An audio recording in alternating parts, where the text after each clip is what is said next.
एक बोइंग 747 जिसमें ऑनबोर्ड थे 524 लोग। 24,000 फीट पे अचानक जहाज की टेल हवा में अलग हो जाती है। फ्लाइट क्रू के पास ना कंट्रोल्स बचे थे, ना ही डायरेक्शन। केबिन में ना था ऑक्सीजन और ना ही एयर प्रेशर। लेकिन उसके बावजूद वो अगले 45 मिनटों तक जहाज को हवा में कैसे रखते हैं। ये कहानी है इंसानी हौसले, इंजीनियरिंग फेलियर और एक ऐसी फ्लाइट की जिसमें किसी किस्म का कंट्रोल नहीं बचा था।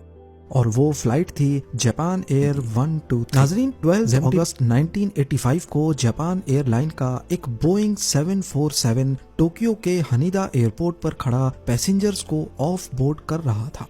ठीक 1 घंटे के बाद इसे दोबारा से टेक ऑफ करके ओसाका जाना था। हजारों लोग रोजाना टोक्यो से ओसाका का सफर करते हैं, पर आज का दिन कुछ एक्स्ट्रा ही बिजी था, क्योंकि जापानीज हॉलिडे सीजन ओबॉन के लिए लोग अपने अपने होम टाउन्स जा रहे थे। हनीदा एयरपोर्ट पर जहाज की सफाई के बाद जापान एयर 123 में 509 पैसेंजर्स और 15 क्रू मेंबर्स ऑन बोर्ड हुए। क्रू के लिए ये एक रूटीन की फ्लाइट थी, पर पैसेंजर्स को इल्म नहीं था कि जिस जहाज में वो सफर करने जा रहे हैं वो बरसों पुरानी एक कमजोरी का शिकार है। एक ऐसा हौलनाक मसला जिसका ना पायलट्स को इल्म था, ना ही फ्लाइट इंजीनियर को। बिजी शेड्यूल की वजह से इस खास बोइंग 747 की ये आज की 6th फ्लाइट होने वाली थी। 3 कॉकपिट क्रू की बात की जाए तो इसमें 49 इयर्स के कैप्टन मसामी टाकाहामा फ्लाइट को लीड करेंगे, जिनका टोटल 12,000 घंटों का एक्सपीरियंस था। फर्स्ट ऑफिसर 39 इयर्स के युटाका ससाकी थे, जिनकी कैप्टन के लिए प्रमोशन होने का प्रोसेस ऑलरेडी चल रहा था और ये फ्लाइट उनकी प्रमोशन के लिए सबसे अहम थी। इनका टोटल 3,900 घंटों का एक्सपीरियंस था। थर्ड कॉकपिट क्रू में 46 साल के फ्लाइट इंजीनियर हिरोशी फुकुडा थे, जिनका काम पायलट सीट्स के पीछे बैठकर जहाज के टेक्निकल मसलों पर नजर रखना था। कॉकपिट क्रू की काबिलियत देखकर ये कहना गलत नहीं होगा कि 509 पैसेंजर्स की जान बिल्कुल महफूज हाथों में मौजूद है। पर क्रू की तरह क्या ये जहाज भी इस काबिल है कि नहीं, इसका अंदाजा थोड़ी ही देर में हो जाएगा। शाम के 6:04 पे जापान एयर 123 के दरवाजे बंद किए गए और पायलट ने जहाज को रनवे 15L तक टैक्सी करना शुरू किया। टोक्यो से ओसाका तक ये बहुत छोटी फ्लाइट होने वाली थी, सिर्फ 1 घंटे और 12 मिनट। यानी जब तक जहाज अपने क्रूजिंग एल्टीट्यूड 24,000 फीट पे पहुंचेगा, उसी वक्त उसे नीचे उतारने की तैयारी शुरू की जाएगी। टोक्यो में मौसम बिल्कुल साफ था, लेकिन आज के दिन जापान में कई थंडर स्टॉर्म्स उभर रहे थे, जिसकी वजह से पायलट को हिदायत दी गई थी कि वो टोक्यो से डायरेक्टली ओसाका तक नहीं, बल्कि ओशन के ऊपर से होकर जाएंगे। अब रनवे 15L पर जापान एयर 123 टेक ऑफ के लिए बिल्कुल तैयार थी। 6:12 पे कंट्रोल टावर से परमिशन मिलने के बाद पायलट ने जहाज के थ्रस्ट लिवर्स ऊपर किए और कामयाबी से टेक ऑफ कर गया। यहाँ तक जो कुछ भी हुआ वो बिल्कुल नॉर्मल था। पर टेक ऑफ के ठीक 12 मिनटों के बाद सगामी बे के ऊपर जहाज के अंदर एक पुरइसरार आवाज आती है और साथ ही सबसे पीछे टेल वाले हिस्से में एक सुराख हो जाता है। जो पैसेंजर्स अभी तक अपने घर जाने की खुशी में बहुत एक्साइटेड थे, उनकी एक्साइटमेंट पलक झपकते ही खौफ में बदल जाती है, क्योंकि सुराख होने की वजह से केबिन में शोर शराबा शुरू हो गया और लूज पड़ी हुई चीजें तेजी से उस सुराख की तरफ खिंचने लगती हैं। ये सब इतनी तेजी से हुआ कि ये आइडिया लगाना भी मुश्किल था कि आखिर हुआ क्या है। ये आवाज इतनी ज्यादा थी कि इसको कॉकपिट में भी सुना गया। कॉकपिट वॉइस रिकॉर्डर में ये आवाज कुछ इस तरह महसूस हुई।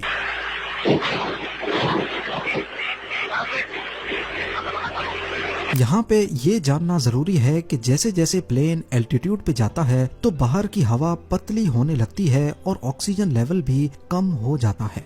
इसको काउंटर करने के लिए केबिन के अंदर आर्टिफिशियल प्रेशर भरा जाता है, जो लगभग जमीन के एटमॉस्फेरिक प्रेशर के बराबर होता है, जिसका मतलब ये कि 24,000 फीट पे बाहर प्रेशर कम और केबिन के अंदर प्रेशर ज्यादा होता है।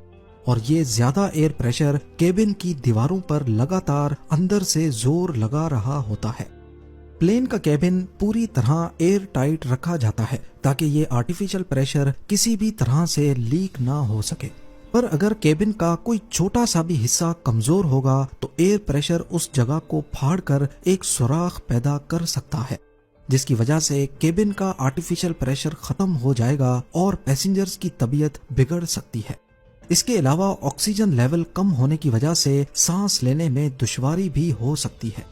जापान एयर 123 में भी कुछ ऐसा ही हुआ था, पर अभी तक दोनों पायलट्स को इसका इल्म नहीं।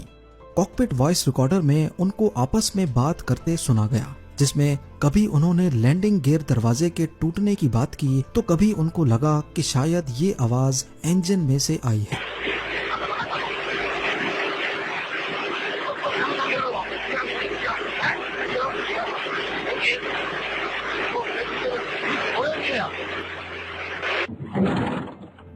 पर हकीकत ये थी कि फ्यूजलाज का सबसे पिछला हिस्सा जहाज से अलग हो चुका था और साथ ही वो रडर को भी ले उड़ा। फ्यूजलाज की टेल फट जाने की वजह से अब केबिन में प्रेशर मेंटेन नहीं हो पाएगा, पर रडर जो टेल पर लगे इस हिस्से को कहते हैं, इसके अलग होने का मतलब है कि जहाज अब दोनों पायलट्स के कंट्रोल से बाहर जाने वाला है। रडर का काम जहाज की यॉ मूवमेंट को कंट्रोल करना होता है। कोई भी जहाज जब टर्न लेता है तो इस मूवमेंट को रोल मूवमेंट कहा जाता है। नोज अप या नोज डाउन करने की मूवमेंट को पिच कहते हैं, जबकि हॉरिजॉन्टली नोज की डायरेक्शन लेफ्ट राइट होने को यॉ मूवमेंट कहा जाता है। सिंपल अल्फाज में कहा जाए तो जापान एयर 123 करीब 24,000 फीट पे रडर ना होने की वजह से ना सही से टर्न कर पाएगी और ना ही लैंडिंग करते वक्त अपने आप को रनवे से अलाइन कर पाएगी। पर इससे भी ज्यादा खतरे की बात यह है कि दोनों पायलट्स को रडर निकल जाने की कोई खबर नहीं। जहाज अब पहले की तरह स्टेबल नहीं रहा और वो अपने आप लेफ्ट राइट झूलने लगता है, जिसको कंट्रोल करना ऑटो पायलट के बस की बात नहीं थी। नीचे जमीन पर एक शख्स ने जहाज की मूवमेंट को देखकर कुछ गड़बड़ महसूस की और एक फोटो खींच ली। इस फोटो में साफ साफ नजर आ रहा है कि रडर का हिस्सा टेल से गायब है। दोनों पायलट्स अभी तक कुछ समझते कि केबिन क्रू को अनाउंसमेंट करते सुना गया, जो पैसेंजर्स को अपनी सीट पर बेल्ट बांधकर बैठने की हिदायत दे रहे थे।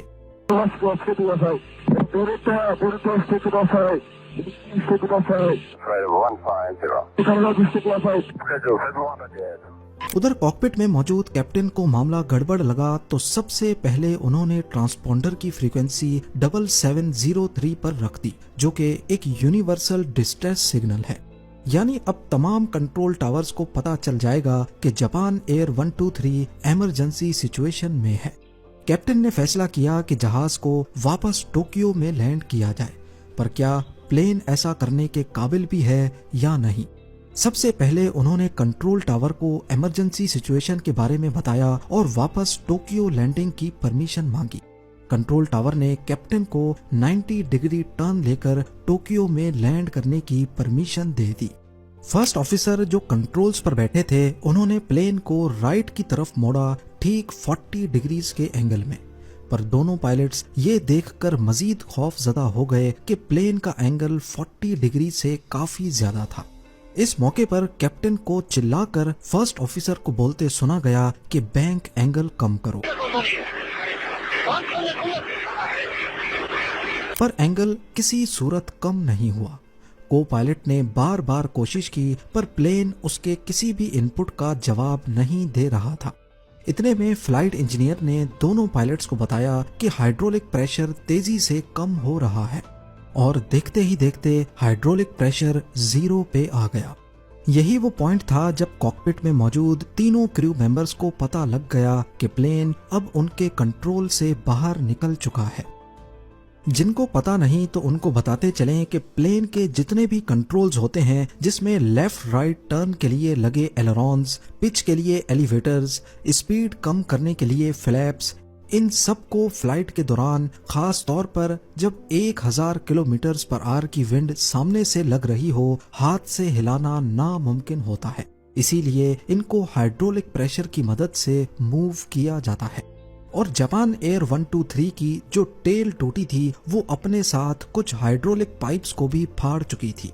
यही वजह थी कि अब जहाज का पूरा हाइड्रोलिक प्रेशर भी खत्म हो गया और कॉकपिट के कंट्रोल्स किसी शो पीस की तरह रह गए। 24,000 फीट की बुलंदी पर जापान एयर 123 कई मसलों का शिकार हो चुकी थी। केबिन प्रेशर खत्म हो चुका था, ऑक्सीजन मास्क निकल आए, हाइड्रोलिक प्रेशर खत्म होने की वजह से इसके कंट्रोल्स नाकारा हो चुके थे और सबसे खतरे की बात ये कि अब पैसेंजर्स और पायलट्स को लो प्रेशर की वजह से हाइपोक्सिया होने लगा। हाइपोक्सिया उस कंडीशन को कहते हैं जब बॉडी में ऑक्सीजन लेवल कम हो जाने की वजह से कंफ्यूजन हो जाती है, फैसले करना मुश्किल हो जाता है, मूवमेंट्स स्लो हो जाती हैं और यहाँ तक के इंसान बेहोश भी हो जाता है। इतने में केबिन क्रू को ऑक्सीजन मास्क लगाने की अनाउंसमेंट करते सुना गया।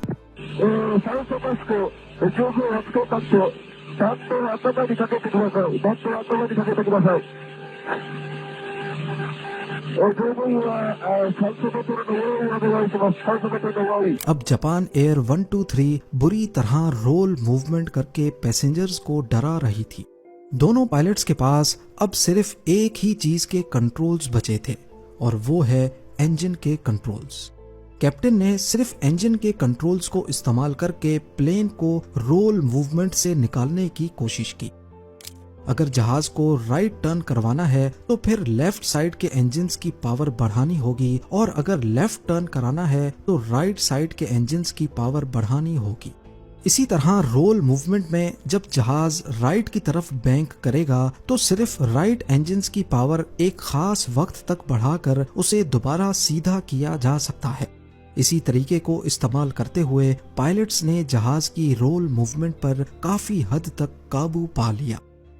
अब उनका मिशन सिर्फ एक ही था कि जहाज को जल्द अज जल्द टोक्यो एयरपोर्ट पर वापस लैंड करवाया जाए, पर उससे पहले जहाज को जमीन के करीब लाना होगा ताकि केबिन में प्रेशर बढ़ सके। इस काम के लिए वैसे तो एलिवेटर्स काम आते हैं जो अब हाइड्रोलिक प्रेशर ना होने की वजह से बेकार पड़े थे, लिहाजा कैप्टन ने लैंडिंग गियर डाउन करने का आइडिया दिया। लैंडिंग गियर जहाज में एक्स्ट्रा ड्रैग पैदा करता है जो स्पीड को कम कर सकता है, पर ये लैंडिंग गियर भी हाइड्रोलिक प्रेशर से ही खुलते हैं, लिहाजा कैप्टन ने लैंडिंग गियर को अपने ही वजन पर खोलने का इरादा किया और खुशकिस्मती से वो खुल भी गए। अब 6:45 पे जापान एयर 123 ओत्सुकी नामी शहर के ऊपर एक गोल चक्कर लगाता है और उसका एल्टीट्यूड 24,000 फीट से 13,500 फीट हो जाता है, जो कि पायलट्स की एक बड़ी कामयाबी थी। केबिन में प्रेशर और ऑक्सीजन दोनों बेहतर हो जाते हैं, पर खतरा अभी तक टला नहीं। उनको यहाँ से राइट टर्न लेकर टोक्यो की तरफ जाना था, पर सिर्फ इंजन कंट्रोल्स के जरिए प्लेन को टर्न करना पायलट्स के लिए बहुत मुश्किल पैदा कर रहा था। अगर वो इंजन का थ्रस्ट बढ़ाते तो प्लेन की नोज काफी ऊपर हो जाती, जिससे स्पीड भी कम हो रही थी, और अगर स्पीड ज्यादा कम हुई तो प्लेन स्टॉल करके जमीन पर गिर सकता है। ना चाहते हुए अब जहाज जापान के पहाड़ी इलाके में दाखिल हो गया। कम एल्टीट्यूड पर बिना कंट्रोल्स के जहाज को टोक्यो की तरफ मोड़ना एक इम्पॉसिबल टास्क लग रहा था। 6:48 पे कैप्टन को फर्स्ट ऑफिसर को ये बोलते सुना गया कि राइट टर्न करो, आगे पहाड़ है।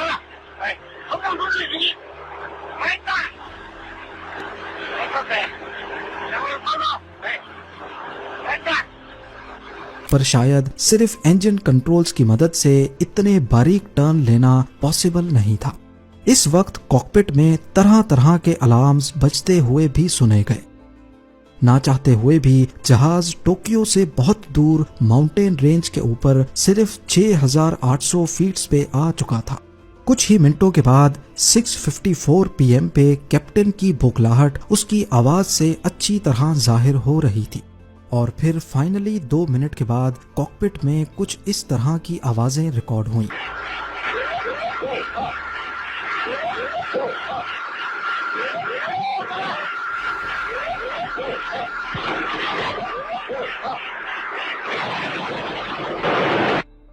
जापान एयर का तैयारा टर्न करते वक्त कम एल्टीट्यूड की वजह से एक पहाड़ से जा टकराया।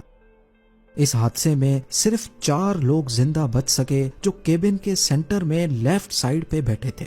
बाकी तमाम क्रू और पैसेंजर्स की जानें इस हौलनाक हादसे की नजर हो गईं। इन्वेस्टिगेशन में मालूम पड़ा कि 7 साल पहले लैंडिंग करते वक्त इसी जहाज की टेल रनवे से टकराई थी।